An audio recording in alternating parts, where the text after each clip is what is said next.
नमस्कार मित्रों, क्या हाल है। ईश्वर से प्रार्थना करेंगे बढ़िया हाल हो। अभी हमने हमारा पार्ट 3 जस्ट कंप्लीट किया है, मुद्रा और साख वाला।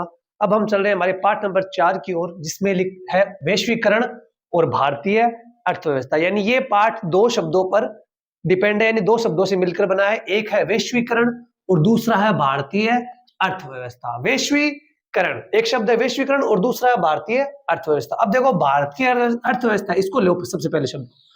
पहला शब्द क्या हमारा? भारतीय अर्थव्यवस्था। भारतीय अर्थव्यवस्था। देखो, अर्थव्यवस्था जो है, अर्थव्यवस्था जो है, यानी पूरे भारत की अर्थव्यवस्था किस पे डिपेंड करेगी? भारत के लोगों पर डिपेंड करेगी, भारत के निवासियों पर डिपेंड करेगी। और इनके अंदर सबसे ज्यादा योगदान किसका होता है? हम जो वस्तुएं बनाते हैं, यानी जो भी उत्पाद यानी प्रोडक्ट बनाया जाता है, यानी भारत के अंदर कितने ज्यादा प्रोडक्ट बन रहे हैं, वो ही उसकी अर्थव्यवस्था में मुख्य योगदान देते हैं। क्या योगदान देते हैं? कि भारत के अंदर प्रोडक्ट कितने बन रहे हैं, वो प्रोडक्ट जो है बिकेंगे, उन्हीं की जो मूल्य होगा, उनका जो मूल्य होगा, वो ही क्या करेगा? अर्थव्यवस्था के अंदर योगदान देगा या भारत की अर्थव्यवस्था को बनाएगा। यानी उत्पाद और प्रोडक्ट जो है वो ही डिपेंड करेंगे। ये भी दो प्रकार से होते हैं। पहले अंतर्देशीय उत्पादन, अंतर्देशीय उत्पादन, यानी प्रोडक्ट भी दो प्रकार से बनाए जाते हैं। पहले अंतर्देशीय उत्पादन, यानी भारत के अंदर ही उत्पादन। हम भारत की बात कर रहे हैं, यहां अंतर्देशीय का मतलब होता है कि जब कोई देश प्रोडक्ट बनाए, यानी उत्पाद बनाए, अपने देश के अंदर ही बनाए और अपने देश के अंदर ही बेचने का प्रयास करे, यानी भारत के अंदर ही उत्पादन। कोई भी जो प्रोडक्ट बन रहा है वो भारत का है और भारत के अंदर ही बन रहा है, भारत के अंदर उत्पादन, ये होगा अंतर्देशीय उत्पादन। दूसरा होता है जो उत्पादन होता है बाहर से। कहां से होता है? बाहर से, यानी बाहर से हमने कोई वस्तु खरीदी, यानी विदेशों से। अब इसका कैसे योगदान होगा भाई? विदेशों से अगर कोई वस्तु आ रही है तो उससे तो हमारा कोई योगदान नहीं होगा, लेकिन विदेशी जो कंपनियां हैं, जिन्हें हम बहुराष्ट्रीय कंपनियां कहते हैं, जिन्हें हम बहुराष्ट्रीय कंपनियां कहती है, ये क्या करती है? ये पर्टिकुलर हर देश के अंदर जाकर अपने कारखाने स्थापित करती है और वहां पर अपने प्रोडक्ट बनाती है, और उसके कारण जो है हमारी अर्थव्यवस्था में उसका भी योगदान हो जाता है। यानी विदेश से आने वाली वस्तुओं का तो हमारे कोई योगदान नहीं होगा, लेकिन वो जो विदेशों से आने वाली कंपनियां हैं, यानी बहुराष्ट्रीय कंपनियां हैं, ये कंपनियां क्या करती है? ये कंपनियां आती है बाहर से और प्रत्येक देश के अंदर अपने कारखाने स्थापित करती है, और उसके कारण क्या होता है? उसके कारण वहां की अर्थव्यवस्था प्रभावित होती है, क्योंकि वो भी तो अपने प्रोडक्ट बनाएगी और उन्हें भी कोई ना कोई टैक्स तो हमें देना ही पड़ेगा। तो वो जो है बहुराष्ट्रीय कंपनियां, ये एक प्रकार से क्या करती है?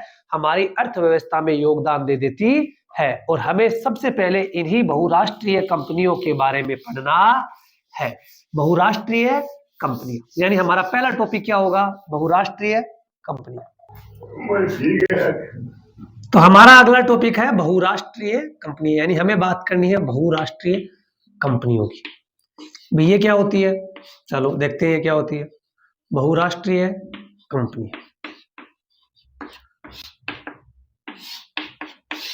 ये देखो क्या होती है, यानी बहुराष्ट्रीय कंपनियों का क्या होता है? ये अपना एक उत्पाद बनाती है, यानी एक प्रोडक्ट बनाती है, लेकिन उस प्रोडक्ट को पूरे को एक जगह पर मैन्युफैक्चर करे, ये इसकी कोई आवश्यकता होती नहीं है।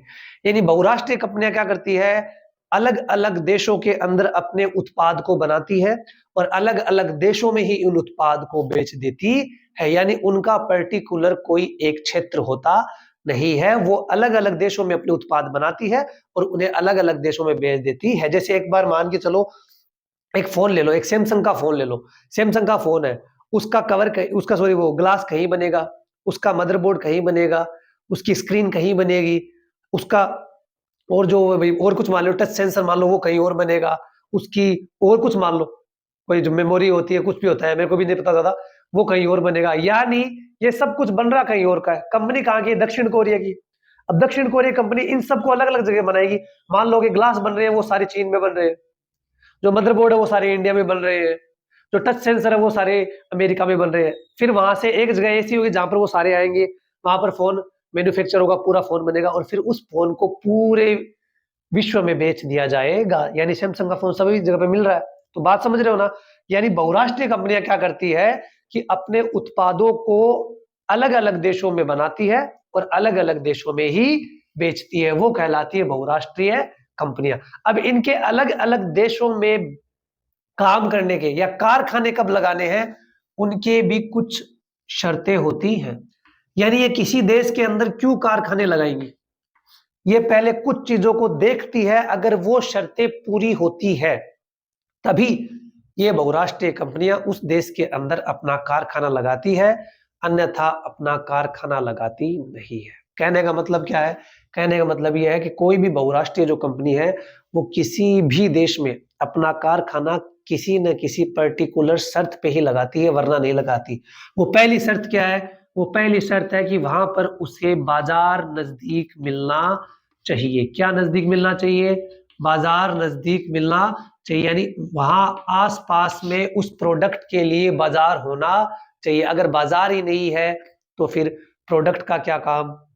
क्या आप जैसे सर्दी चल रही है, सर्दी के अंदर मैं शूट कर रहा हूँ, सर्दी के अंदर कोल्ड ड्रिंक का कोई काम है क्या? उसका कोई बाजार ही नहीं है। ठंडे पानी का कोई काम है क्या? उसका कोई बाजार ही नहीं।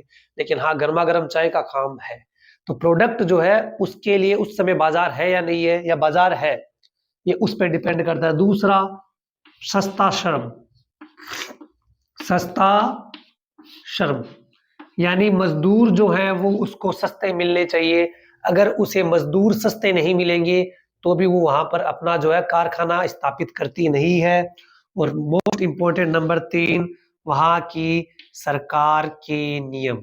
सरकार के नियम यानी वहां की जो सरकार है उसके जो नियम है ये बहुराष्ट्रीय कंपनियों को सपोर्ट करेंगे या सपोर्ट नहीं करेंगे, उनको टैक्स बहुत ज्यादा देना पड़ेगा या वो घाटे में जाएंगे, वो इन सब चीजों को पहले तय करती है। अगर उन्हें लगे कि सरकार के नियम हमारे पक्ष में है, तभी कोई बहुराष्ट्रीय कंपनी जो है वो कारखाना लगाने के बारे में सोचती है। उसके बाद में वो देखती है कि बाजार पास में है या नहीं है, सस्ता श्रम मिल रहा है नहीं मिल रहा, और इसके अलावा अन्य जो सुविधाएं जिनकी हमें आवश्यकता होती ही होती है, जैसे कि वहां पर पानी होना चाहिए, वहां पर बिजली होनी चाहिए, वहां पर परिवहन यानी यातायात होना चाहिए, ये सारी सुविधाएं वहां पर है या नहीं है। अगर ये सारी सुविधाएं उनको मिलती है तो उसके बाद वो अपना वहां पर कारखाना लगाने की सोचती है, अन्यथा वो वहां पर कारखाना लगाती नहीं है।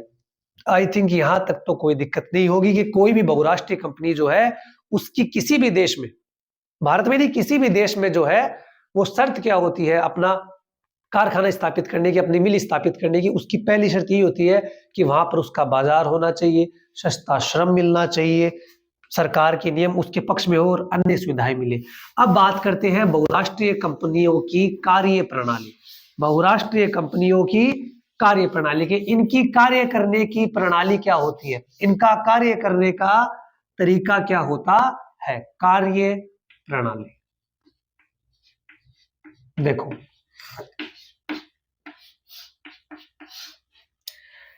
इनकी कार्य प्रणाली क्या होती है? ये बहुराष्ट्रीय कंपनियां दो तरीकों से काम करती है। कितने तरीकों से? दो तरीकों से। नंबर 1, ये किसी भी स्थानीय कंपनी यानी उस देश की लोकल कंपनी के साथ मिल जाती है। स्थानीय कंपनी के साथ मिलकर,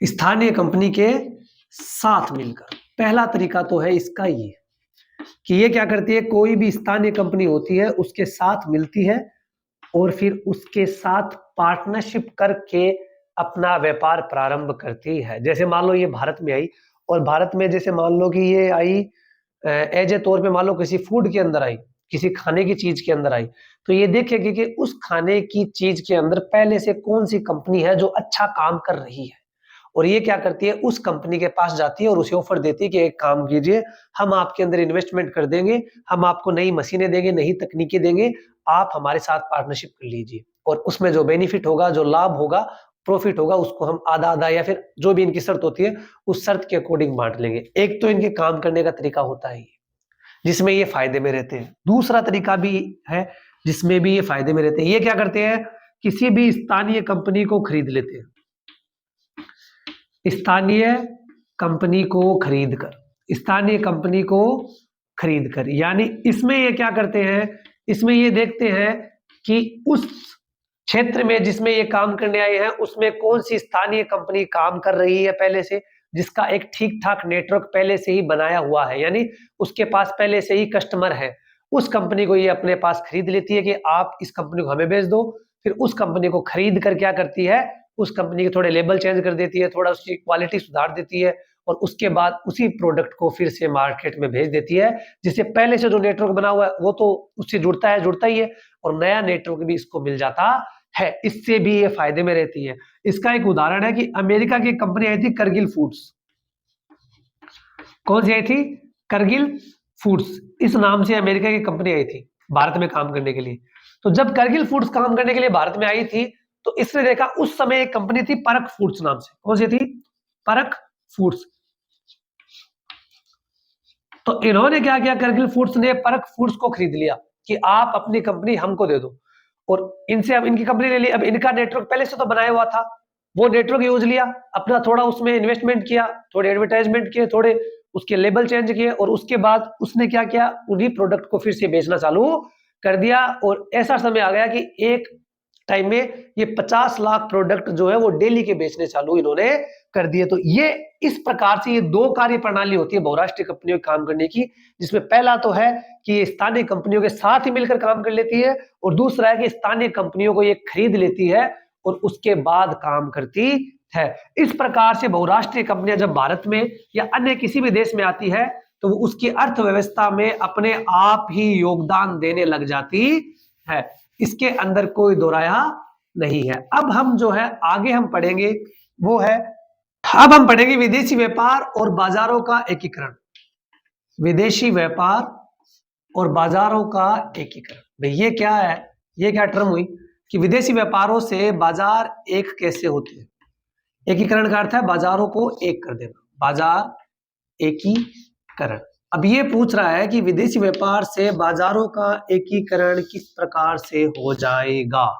इसके कहने का मतलब ये है कि विदेशी अगर व्यापार होगा तो बाजारों का एकीकरण कैसे होगा। देखो आज तो है, ये है नहीं कि विदेशी व्यापार आज होने लग गए। विदेशी व्यापार तो न जाने कब से, जब से शायद हमें पता चला है, जब से सिंधु घाटी सभ्यता थी तब से विदेशी व्यापार हो रहा है, यानी विदेशी व्यापार तो होता आ रहा है। तो विदेशी व्यापार से बाजार एक कैसे होते हैं? विदेशी व्यापार से नॉर्मल सी बात है, बाजार एक होंगे ही। कैसे होंगे? अभी मैंने जैसे उदाहरण दिया था, अभी थोड़ी देर पहले मैंने एक उदाहरण दिया था कि विदेशी व्यापार हो रहा है। अब मान लो कि दक्षिण कोरिया है, मैं वैसे वही उदाहरण दूंगा कि दक्षिण कोरिया के अंदर एक कंपनी है सैमसंग, इसने अपना प्रोडक्ट बनाया, सैमसंग ने अपना प्रोडक्ट बनाया, कोई भी फोन ले लो, और इसने वो प्रोडक्ट क्या किया, अलग अलग देशों में भेज दिया। भारत में भी भेज दिया, पाकिस्तान में भी भेज दिया, बांग्लादेश में भी भेज दिया, श्रीलंका में भी भेज दिया। अब आप बताओ, क्या पाकिस्तान के बंदे को अब ये सैमसंग वाला प्रोडक्ट खरीदने के लिए भारत आना पड़ेगा, या बांग्लादेश वाले को आना पड़ेगा, या भारत वाले को पाकिस्तान जाना पड़ेगा? नहीं जाना पड़ेगा ना। क्यों नहीं जाना पड़ेगा? उसके पीछे कारण ये है कि उसे भारत के बाजार के अंदर ही वो प्रोडक्ट मिल जाएगा। यानी कहने का मतलब क्या कि एक प्रोडक्ट पूरे के पूरे विश्व में जब फैल जाता है तो उसको लेने के लिए इधर उधर जाने की जरूरत नहीं होती, वो बाजारों में मिलता रहता है। तो इससे बाजार एक होंगे नहीं होंगे?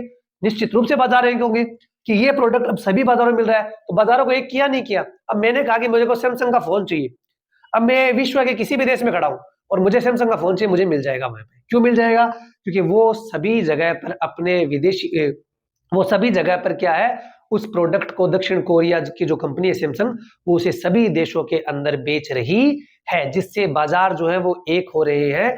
पर्टिकुलर किसी एक क्षेत्र के अंदर वो नहीं मिल रहा है, सभी बाजारों को उसने एक कर दिया। ये तो एक उदाहरण है, ऐसे सभी उदाहरण होंगे।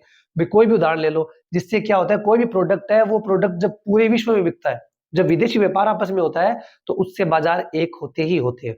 और उससे कस्टमर को यह फायदा होता है कि कस्टमर के पास चॉइस बढ़ जाती है।